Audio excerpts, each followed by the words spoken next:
हे कोणची मागणी की निवडणुकीतून आम्हाला उभा राहता यायचं नाही, ही कुठं आरक्षणाची मागणी असती का?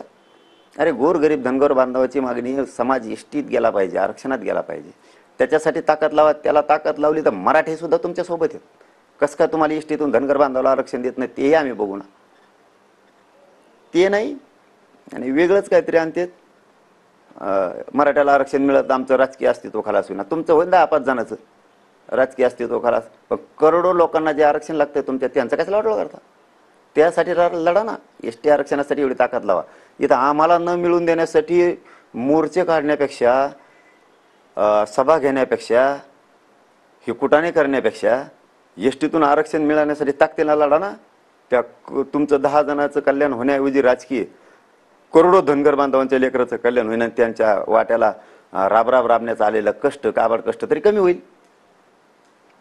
आता सध्या तिथं शिष्टमंडळ थांबून आहे उपोषण सोडवण्यासाठी.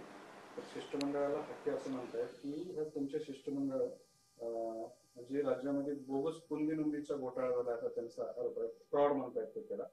तेही सरकारच्या संरक्षणाखाली हा फ्रॉड झालेला आहे. नाही जाऊ दे, मला त्याच्यावरती नाही उत्तर द्यायचं. म्हणलं कोणाला काय म्हणायचं, मला कसं मिळायचं, मराठ्याला कसं मिळवून द्यायचं, मी त्याला खंबीर.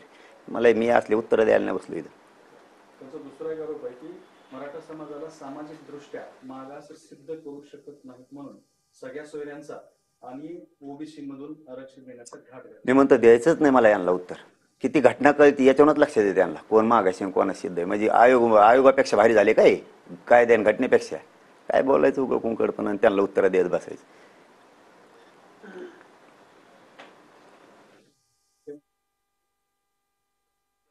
चलो धन्यवाद. त्याचं लॉजिक मला सांगावं असं म्हणणं. काय घटना चालला की काय कायदा चालला की दुसरीकडे मनोज जरांगे यांची पत्रकार परिषद देखील सुरू आहे. सगळे सरकार अस्तित्वात आहे, इथं आयोग अस्तित्वात आहे, इथं मागासवर्ग आयोग अस्तित्वात आहे, इथं सगळं आहे ना, इथं न्याय मंदिर आहे, सगळं अस्तित्वात आहे. इथं आम्ही कोण सांगणार आहे, तिकडे विचार ना लागतोय का नाही लागत, कुठं लागतो धक्का कशाचा कोणाला. मी म्हणतो काय, ज्याला विरोधक मानला नाही त्याला उत्तर देण्यात मला रस नाही. मी खरं सांगतो तुम्हाला, विरोधक मानलंच नाही त्यांना आम्ही विरोधक मानतच नाही. मानलं असतं तर